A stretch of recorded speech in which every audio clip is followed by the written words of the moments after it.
Kwa majina naitwa Sara John Ponela, ni diwani viti maalumu manispaa ya Iringa mjini.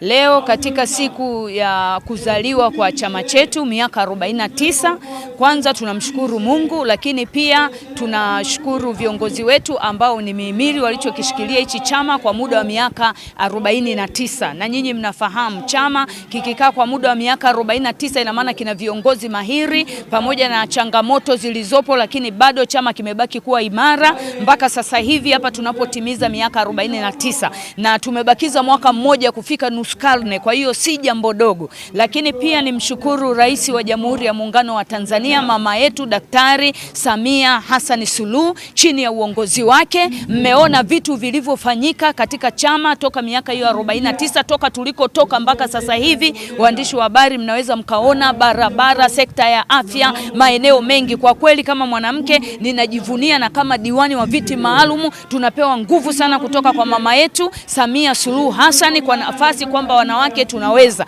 Kwa hiyo na mimi ninaishukuru sana serikali, lakini namshukuru mwenyekiti wetu mahali popote pale. Naomba salamu hizi zimfikie mwenyekiti wetu, tunampenda mwenyekiti wetu, ni mahiri, ametujengea uwezo, ndio maana hata sisi tunasimama kwa confidence ile aliyotujengea kama mwenyekiti wetu.